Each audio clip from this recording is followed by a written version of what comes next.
Instructor Sabalt was in charge of the largest group of multi-world children in the entire school. From all across the galaxy, students attended his classes and learned not of just knowledge, but they learned of each other and different cultures. It was not until the addition of Julie, the first human child to attend the school, did Instructor Sabalt run into issues with his students befriending and accepting a newcomer. Julie, it seemed, was an enigma to the other students. The planet she hailed from, Earth, was surrounded in mystery and legend. Being called a Deathworld or uninhabitable, Instructor Sabalt felt that this stigma was why Julie ended up eating her lunch alone in some dark, secluded corner of the common area. Every day, he had seen on many occasions the young Earthling try to reach out and befriend the other students, but they were all too wary of the Earthchild to ever reciprocate the effort. It was then that he decided to show the entire class how alike all of his students were.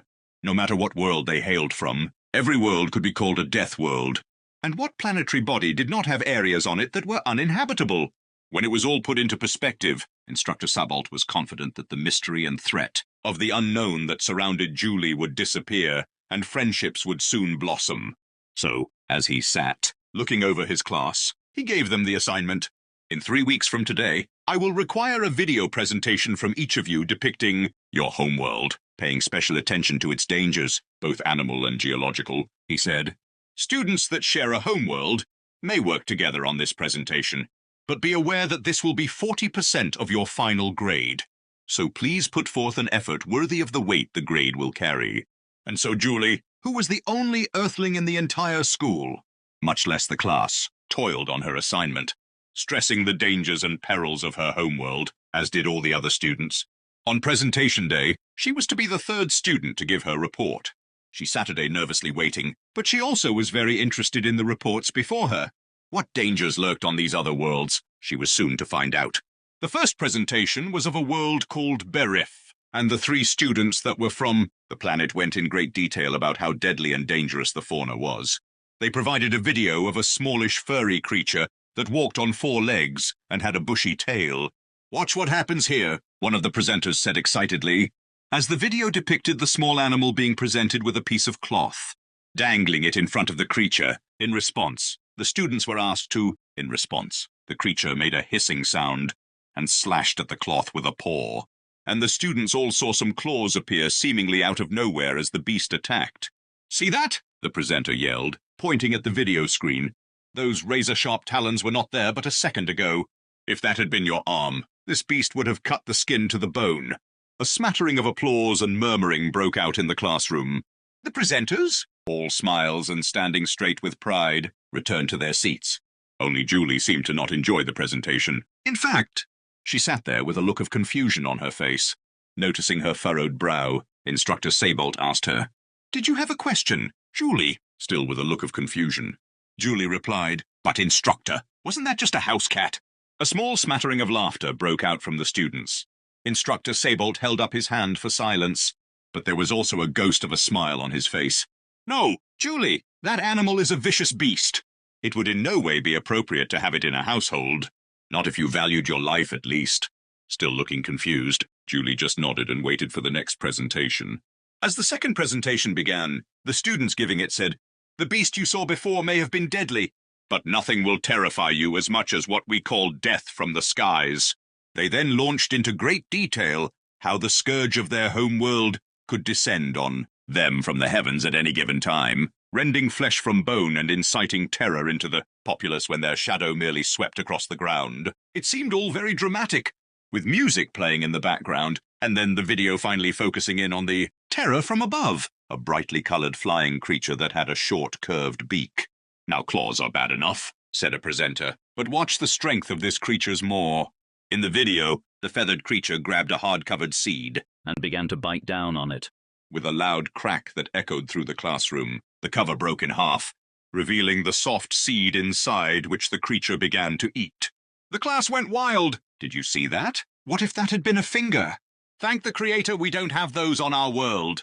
Julie stared dumbly at the screen. Finally, she waved a hand at the monitor and said rather loudly, "But that looks just like a parakeet." Silence fell on the classroom. Murmurs of, "She is just jealous," and "How rude," could be heard. Instructor Sabalt was worried that his plan was backfiring. He had never known Julie to be anything less than pleasant, but her behavior today was borderline at best. Okay, Julie, he said a little sternly. Please come up and give us your presentation. For some odd reason he could not fathom.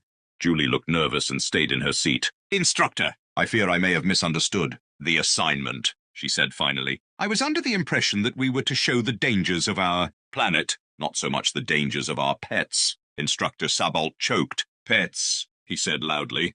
That feathered merchant of death could never be a pet. Julie looked crushed, and under her breath, she mumbled something. What did you just say? The instructor demanded. Immediately a student next to Julie stood up. She said, my 4-year-old cousin has a stupid parakeet, instructor. The instructor glared at Julie. You will now give your presentation, or I will contact your parental figures, and you will attain a 0 for this assignment. Slowly and with great reluctance, Julie left her desk and walked to the front of the class. Every eye was on her, and all of them were not friendly. Julie knew that this was social suicide.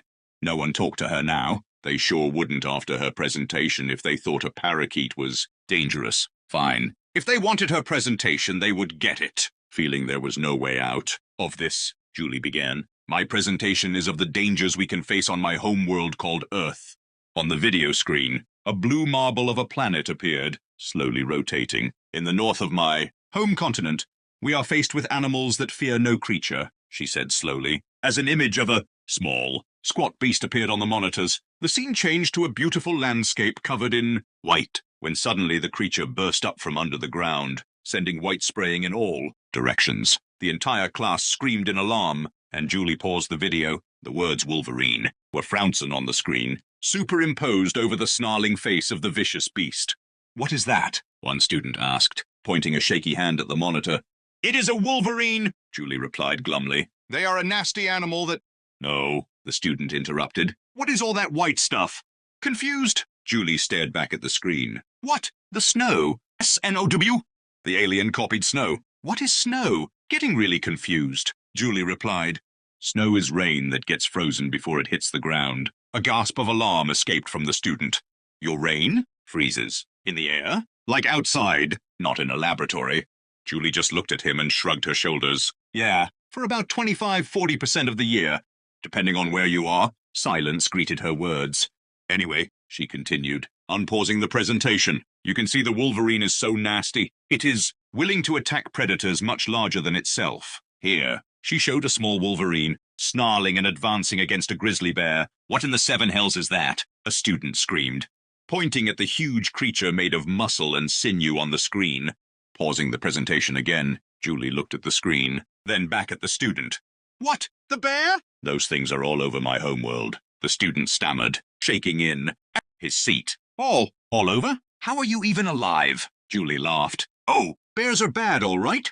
But there are much worse things on Earth than bears. You must be lying, a voice said, and it took a second for Julie to notice it was her instructor who said it. He was sitting in his chair, shaking with fear, smiling. Julie just fast-forwarded her presentation a little bit to where warm, clear, calming water was all that could be seen. 71% of my planet is covered in water, she said, and in that water are many creatures, like fish, crabs, seahorses, squid, and the like. And as she talked, the pleasant pictures of each animal flashed on screen. We even have what we call seals, she said. Looking at Dujat, an alien classmate that looked so much like an anthropomorphic seal. It was frightening. Dujat smiled widely as he watched the seals play and leap in the waters. We also have sharks, Julie said. And out of nowhere, a gigantic great white shark appeared on screen, chasing down and biting into the seal in a rush of red-stained water. Fleshy chunks of bloody meat sinking into the depths were all that was left of the seal. Dujat sat with his mouth open, a silent scream on his lips. Stop it! Stop it! Stop it! Instructor Sabolt screamed. But instructor, Julie said, I haven't told you about vampire bats that rip open your flesh and drink your blood, or crocodiles, or lions, or snakes, scorpions, spiders. Stop. Just stop! Instructor Sabolt gasped, his hand clutched over his heart. Dujat stared in abject terror at Julie. How did your people even survive? He asked. Because, Julie replied calmly, glaring out over the terror-stricken faces and wide eyes of her fellow students. Because the most deadly creature from Earth are humans. And saying that, she headed for her seat as she walked down the aisle. She could not help but notice that the other students shied away from her in fear. When lunch rolled around, Julie almost cried. She knew that her presentation ensured the rest of her school days would be spent in self-inflicted isolation. As she nibbled at her sandwich, her appetite long gone, a shadow fell over her. Looking up, she saw the seal like Dujat, standing over her. Julie just looked up sadly. "You are awesome," Dujat said earnestly. "Did you ever see a shark before?" "In real life?" he asked, sitting down next to her. "Shocked, but pleasantly so," Julie said. "Yes, my uncle and I caught one while fishing once. It wasn't as big as the one in the presentation, though," she admitted. "You caught one," Dujat said, impressed. "Imagine catching a beast like that." Another shadow fell across her, with another student asking, "Can you tell me about those vampire bat things? They sound scary." And another shadow, and another. Julie, all smiles, tried to answer all their questions, but there were way too many. When the lunch period ended, Julie was surrounded by admiring students as she walked back to class. Looking out the window, Instructor Siebold smiled. It may not have gone entirely to plan, but it worked. He looked back to his work, trying to grade Julie's assignment. He tried watching more of her presentation while the students were at lunch, but gave up when seeing what a fish called a piranha did to a large bovine herbivore. He gave a short laugh. "If she survived that place," he said under his breath, "she deserves an A. Until the next episode. See ya."